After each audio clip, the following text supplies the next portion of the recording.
nearly $75,000 for this 2025 Ram pickup. Yeah, nearly 80 grand after you pay tax and titling the vehicle. You're going to be over $80,000, and it's literally a 1500. I bet this dually is probably cheaper than a 1500, and you don't even get the Hemi anymore. It's not even an option. The only option you have is literally an inline 6 turbo that we just don't know the reliability. Now, this is a 3500 here dually for 80 grand. But you go up to a 1500 and it's literally 80 grand. So it's like it doesn't even make sense. But I do know one thing. Dodge said they're going to be doing huge discounts. Tim Kuniskis is back, and there's no question about it. He is trying to save the company, but it's not going to be easy. It's going to cost them a whole lot of money, and they have to increase rebates big because these things are way overpriced, and the consumers simply do not want them anymore because they don't offer a Hemi like they used to. And the price got increased, but hey, at least they're mainly 2025s. Unlike Ford, which is loaded with 2024s, they're going to have a rough time. I can tell you that much. Now let's see what this is. We got a 2500 over here. It looks like it has some aftermarket. Definitely an interesting color. No window sticker, yeah. I don't see any window sticker. You guys know they have to put those window stickers on here. Let's see here. And this Spider truck, believe it or not, we had this truck on here, I think 4 months ago. It's still here. Look, 93,000 or 92,000 plus $23,000, 2024 model, 2500. Yeah, this thing has been sitting just on my channel. It's been 4 months, and who knows how long before that. I need to check caredge.com to see, because I'm assuming probably a year or more sitting on the lot because it's over $100,000. What are they thinking to try to sell a vehicle for 100 grand when it's just a pickup truck that it's still over MSRP, adding $23,000 in aftermarket parts? And then where's the stock wheels at? Where's all the stock stuff? And that's what people mention all the time. Where's the stock wheels? Where's those tires? Those are things that you paid for, but you don't get. So yeah, it's just a lose-lose situation over there. And then believe it or not, they have Dodge Hornets. And we were just here a week ago. They had one that was $50-something thousand. I want to say $55,000, but we're working our way over there. So we'll see. Grand Cherokees, bad situation when it comes to price. It's just like, okay, we'll walk up to a regular one here, not a hybrid model, so it shouldn't be crazy price. Yeah, 53,000. Again, these things get up to 80 grand, 2025.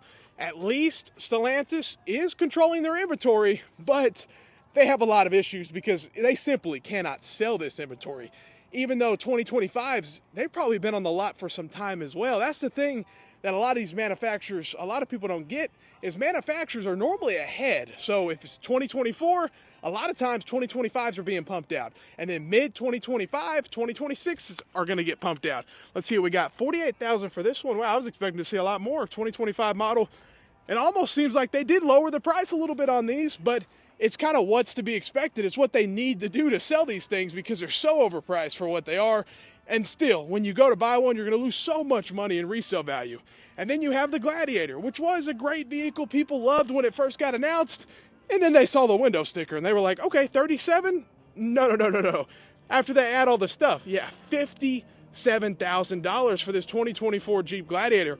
So what made it go up an additional $20,000? You know what I mean? It's just too much money. And you go over to one that's a little bit more of an off-road version. Let's see here, $63,000, 2024 Gladiator. Wow. Yeah, that's a interesting one. It's still a better buy than these Dodge Hornets, though. I'll say that. But that's not saying much because those Gladiators should be, I mean, basically $20,000 cheaper, literally. And you could probably get a $20,000 discount. Just keep that in mind if you go to the right dealership. Now, is this the same Hornet? I bet it is. Let's see. This is just it's literally it's a $51,000, 585. Wow, that is insane. So let's just say $52,000 for a Dodge Hornet before titling the vehicle or tagging it or paying tax. Yeah, that's going to cost a lot of money, man. That is just insane. I can't even believe Dodge would even think about making that.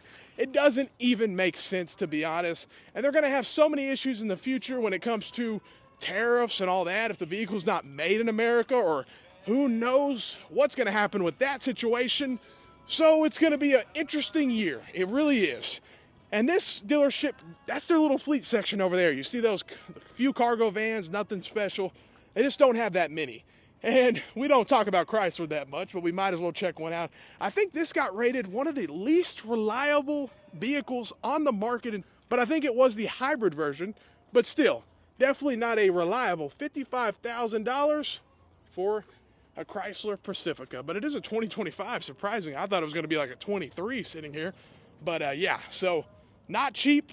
There's, you know, you got other minivans that are probably a lot more reliable and definitely a lot better resale value. But hey, if you want a minivan, I guess, but I would go to so many other brands before I went to Chrysler, just because you know these things are not going to have any resale value.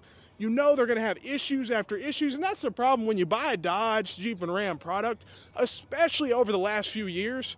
It's nothing but issues. The quality is at its lowest. You have to deal with dealerships adding all this BS stuff right here. $1,200 worth of BS added. Resist all, $149 for wheel locks, $399 for window tint. And it just makes this Dodge Durango $64,000. When did you think a Dodge Durango was going to be 70 grand? At least it's still a Hemi, but 70 grand? No, that's still too much money. So let me know what you guys think at your local Dodge, Jeep, and Ram dealership. Man, it's literally a shit show every time. Let me know what you think. Have a great day and stay blessed.